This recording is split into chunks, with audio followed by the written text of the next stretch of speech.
I was sent the script for Shawshank Redemption. And I know that they met a lot of casting directors on that film. I didn't care if they met 100 people. I wanted at least my 10 minutes.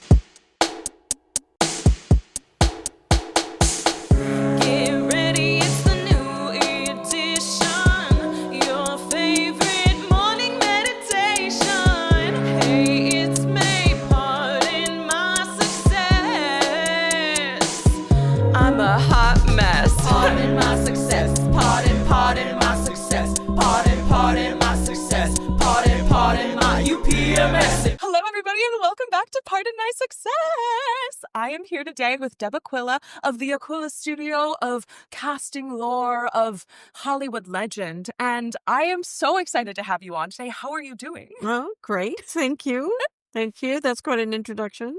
You deserve more, if we're being honest, but that was what came top of the mind, just icon all the way. I have been honored to be working with the Aquila Studio now for literally almost 2 years. Yes, which is amazing. I know, I love it. It's the best. I love everyone there. And I was just like, it would be amazing to actually get to sit down and chat with all of the instructors and get a deeper, in-depth look for somebody that is thinking about taking classes, see what's happening, get into acting. So my first question to you, how did you get involved in storytelling? I would say probably in high school. We had a fantastic theater department at Bishop Kearny High School in Brooklyn. We had a wonderful theater department, and that's how it really started. I loved movies. I loved television as a kid, specifically science fiction. I was a big Trekkie. Oh, Twilight Zone, every episode, All in the Family, MASH, everything Norman Lear. And that really interested me because I feel like that kind of storytelling sort of speaks to why I think television, film, plays, books is also what we need right now.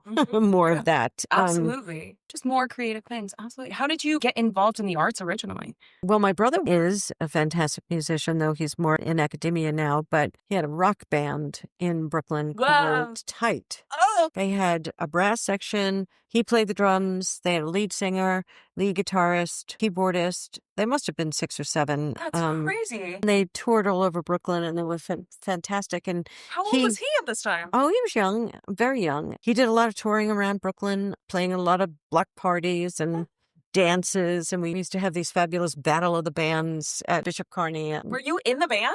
No, I was the coordinator, of course. Whoa. Yeah, oh my gosh. I was the coordinator at the school. They were like, you're the manager now. And I actually put those. All of them. I put the dances together myself, and I was the sort of, I guess, social activities chairman, whatever that means. So we did that, and he got into Juilliard quite at an early age. Good for him. And Congratulations. yeah, my father was a wonderful singer, and you could hear that beautiful tenor of his from anywhere on the block. And we just loved storytelling and musical theater, but we were big readers as well. I can see that you were already in the production side very early on, the coordination of all these. Well, I started as a singer. Oh my gosh. Oh, I didn't know that. I was in musical theater for a long time. And I started as a singer and then went more into the dramatic side of acting when I went to NYU Tisch. Oh my gosh, we love NYU Tisch. I was at Tisch Adler. That was its own school. How did that work? At the time that I was there, which was end of 1976 to 82-ish, 83, you had Circle in the Square, Strasberg, Adler, Experimental Theater Wing. There's one I'm missing. And you could choose from a studio, audition for the studios, and if you got into all of them, you made a choice, or if you didn't get into any of them or one of them, then they chose you. Interesting. My choice was at that time Adler, so I stayed with that program and Stella for quite a long time. Oh, that's amazing. I didn't realize that's how it worked there. So is it like you applied to NYU, like Tisch as a whole, and then you had to audition once you got in? Yes. Wow. Yes, Extra layers of audition. yes. So why did you originally choose Stella? I was so young. There was something about her presence. I didn't know much about her technique or what she did. I didn't know much about the group theater at the time. I didn't really know much of anything, but there was something about that woman. She was curious and ferocious and dazzling all at the same time. And there was something about her, especially when I was in that room with her for those first few minutes. I was just turning 18. So I was very young. But there was a playfulness in her eyes that I was very attracted to, and the seriousness with which she took the work that I was presenting to her. I didn't know what I was doing. I had no idea what I was doing. And there was something about it where she took a chance on me, and I was grateful for that. And I stayed in performance the first freshman year and into sophomore year. And then I started to concentrate more on dramaturgy and script analysis. That's where I was much more comfortable in her script analysis class, but we had some fun. So you were doing acting for the first 2 years? But the first 2 years were basically imagination exercises. She had a curriculum where for the first couple of years, you would do these exercises where you would really activate the imagination, and then you'd slowly move into a scene. And we would do the same thing that we do pretty much at the studio. We'd break it down, the 5 ways that we do it and the approach that we do it: socioeconomic, geographic, inherited values, time and place. And you break it down that way, ask the big questions. What's the big idea? And then sort of filter down from that big idea, what was the intention of the author as they were writing this, and then start to do that work around it. And that's when we would be off and running, and that's the work that I loved. So the research I loved, I really loved that. I did not like performance. And so I moved more and more into the research aspect of it. And then you stayed on as a TA? I did a lot of work study, and so I did a lot of recordings of Stella's script and interpretation classes. You'll see the back of my head in some of the videos that are around online. I need to pull something here. They were intense. Now, you mustn't put anything on your body which doesn't feed the play and which doesn't feed your soul, because you're not acting words. You are not acting words.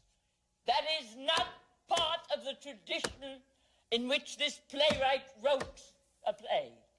You cannot dress that way. You cannot use a bottle that way. You cannot use candles that way.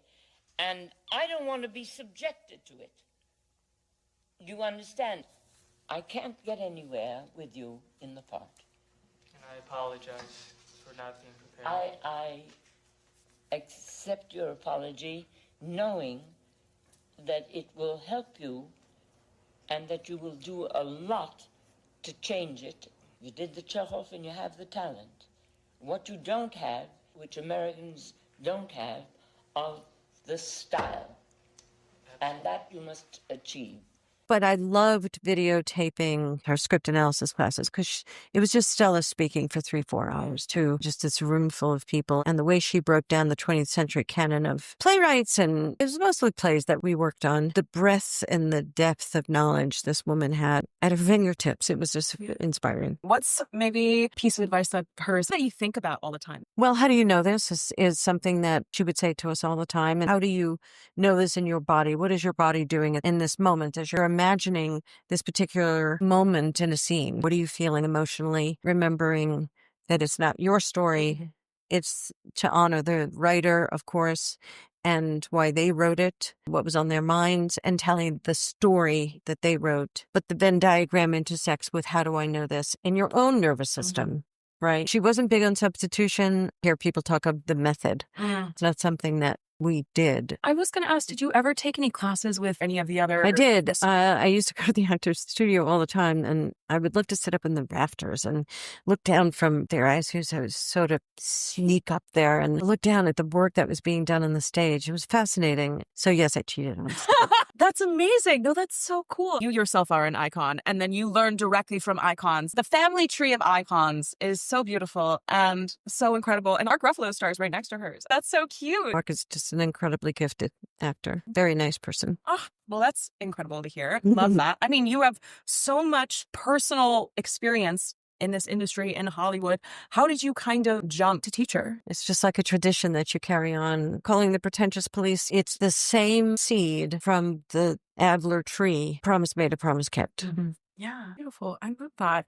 Did your casting journey, was that before or during the teaching? I was just very fortunate to experience different sides of the industry in ways that helped me put it all together very early on. So I worked at Advertising to Women, and I started to cast models. That was my first sort of introduction into casting, as it were, but got to know folks in the models of Ford, Wilhelmina. Oh my God. These wonderful women that told the story of this product with the use of their bodies and their face, their eyes. It was very, very meticulous in the photography. Before I went to advertising to women, I worked at a production company, and he just had an eye for talent in the directing space. Not the least of which, of course, is Nothing Comes Between Me and My Calvins. Brooke Oh my God. Crazy. One of the most iconic commercials of all Was time. she 14? She was did that 14 to 14, 15. Funny story. I had my Riverside Shakespeare book with me. Wait, on the actual Calvin shoot?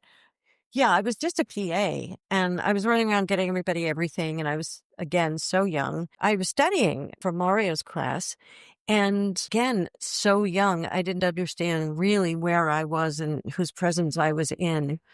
But this very gentle man saw me. I was just in the back, hiding in the back, and I was reading, and he said, "May I borrow that?" And I was like, "Yeah, here, you know." And that was Richard Avedon. And he took the book and And in all the broad expanse of tranquil light they showed to me, I saw no shadow of another parting from her. Reading is to the mind what Calvin's are to the body. Calvin Klein jeans. So it appeared in the commercial. I thought I had made this up, but in the Brooke Shields documentary, you'll see that there are 4 different spots. And the last one, she's reading a book. And that was my... You're kidding. Yeah. You're kidding. I'm about to cry right now. And I saw the documentary. I couldn't believe it. It was the book. That's incredible. Yeah. So cool. So I got to see those sides of it. And again, it's all just a blur because it was so many years ago and you just put your head down and you went from one thing to another. My dream was to teach at Adler, and that's what I thought maybe that I was going to do. That didn't work for various reasons, not the least of which is time and place. Sandra Lee, my master teacher, introduced me to an incredible talent named Bonnie Timmerman, and Bonnie hired me. And we did the first couple of seasons of Miami Vice, all from New York. And there I was, casting Miami Vice with Bonnie and these other films that we were doing, Where Are the Children, Manhunter. I remember every minute of that process. It was both exhilarating and terrifying. This is during a time where people aren't really self-taping. I taped them all. They were coming in. Everyone was in. I taped them all. I read with them all. Oh my God. We would cast the whole thing in New York and then fly the actors down to Miami. Gosh. My favorite memories, we used to do a whole day of casting, exhausted at the end of the day, then run over to Broadway. We'd see the first act of a play and then sneak out. And she knew everybody. She knew all the stage managers. She, sneak into the second act of another play, see that, note the actors, take the playbills, and then get into a cab and go downtown to all the underground theaters in the East Village. Oh my gosh. In the West Village, yeah. And we would go down there and we would go to these hidden basements and we would see these fantastic actors and actresses, yeah. Oh my gosh. Yeah. And it was just me and Bonnie. So it was intense. So you can't go from that intensity to sitting behind a desk. I was better suited to being in a room with actors and reading with them. And that's what I loved and I enjoyed and I missed it. Marsha Ross and Judith Holstra called me and said, "Would you like to do the New York half of 30-something?" I just jumped in with both feet and I did that. And as that was finishing, I started to do all these independent films in New York. Last Exit to Brooklyn was the biggest one independently. I got to work very closely with the author, Herbert Selby Jr., and it was the place where I had grown up. My husband actually was the one who picked the book up off the shelf and said, "Read this." And that was an amazing experience, very intense, searching for the actors. And then I started coming out to California on a few things. Imaginary Crimes was one of them. I think it was on that movie. It was when I was sent the script for Shawshank Redemption. And I know that they met a lot of casting directors on that film. Someone told me they met 19 people. And I remember it was like sort of a story about that. And I didn't care if they met 100 people. I wanted at least my 10 minutes. Yeah. The meeting went on for quite a long time. And I remember a lot of laughter. That took a year. And I had to move from New York to California, which meant just upending my entire existence. Very supportive family. And Jess was, I think, 3 or 4. And then right after I finished Shawshank, I went to Paramount. I want to say it was the beginning of 1993. And that was my first time at Paramount. And I stayed there until 2000. And then left with a movie called The Gift. And then Trisha and I left Paramount. And then she was my assistant and my associate and all through the 90s. And then she was a casting director with me on What Women Want. And then we became partners. We spent the next, 16, 17 years as independent casting directors, and then went to Lionsgate as consultants. We stayed there 5 years as consultants, cast a lot of the films there, but could cast other films outside of Lionsgate. How did the Aquila Studio actually begin? I don't remember what year I started that. I don't think I've ever seen like an established date. I don't remember the exact year. I know it's a very long time. I just started teaching by myself with Jesse and then Joe 5 or 6 years.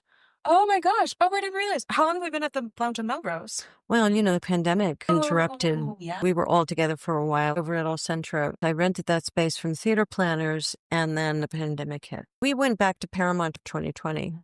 Welcome back to Paramount, stay home. And that's what we did. I did continue teaching on Zoom. Yeah. I think everyone has realized that it is so much easier to do virtual things than we originally realized. So all of our classes have both in-person and Zoom components if you would like to take classes virtually. The amount of people that I've had reach out over like Instagram and TikTok and stuff being like, oh, I wish I could be there. And I'm like, guess what? You can. Sign up today. The email's down below. Trisha Wood, who was my partner for decades, she was always ahead of the curve with technology. And I remember when we were doing the Tomorrow War, she was like, we're going to do this by Zoom. And I was like, okay, what's Zoom? We had the Skype machine at that time. Wait, Zoom? What's Zoom? It's sort of organic now as we make scenes work. We're doing it right now. We're doing a hybrid class right now. And we have one person that is doing the scene in front of us. And the monitor is right there and they're acting together. And it works.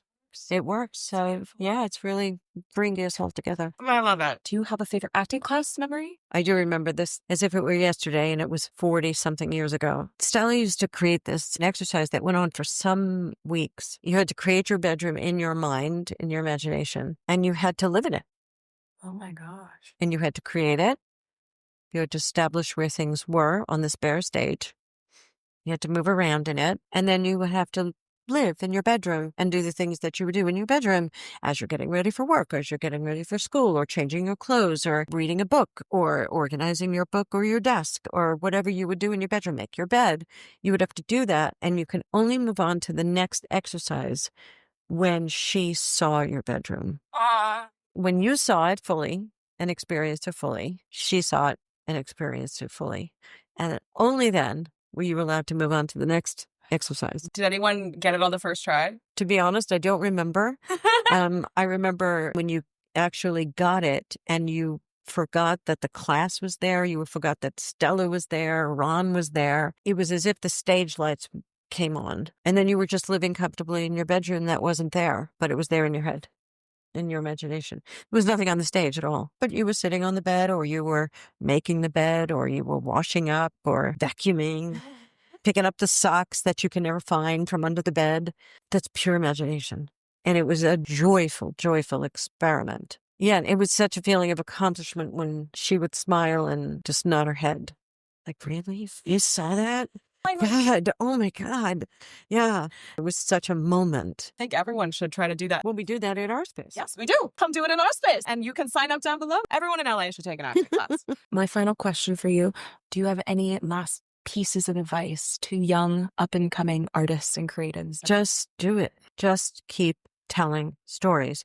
But you know what? Read as much as you can. Listen to the radio. The more you do that, the things that you create in your imagination explode the more you do it. But reading. Big reader. Music. I see that you have Sapiens up there. That is a must read. I will tell Zach, good work on him. I've actually not read that. It really complements everything we just talked about. Well, yeah. I'll link it down below. Everyone, go read Sapiens. Go sign up for classes. Deb also teaches acting coaching lessons, which you can also take. Sign up will be down below if you would like to register. Please follow us on social media because I run those and I would love if you followed us. This is the end of the Aquila Acting Series. You are our final acting series instructor. It's been an incredible time. I hope you guys enjoyed. There are so many different instructors. If you want to go watch any of their videos, they all teach different classes at the studio. They are all incredibly talented, incredible human beings. And I am just so grateful that I get to work with them. I'm so happy to be here. But I love you all, and I will see you guys next week. Thank you so much. I really appreciate you doing this. All right, bye! What are you thinking internally that would give you this bridge between this statement and this statement? Girl. So let's go. Are you PMSing?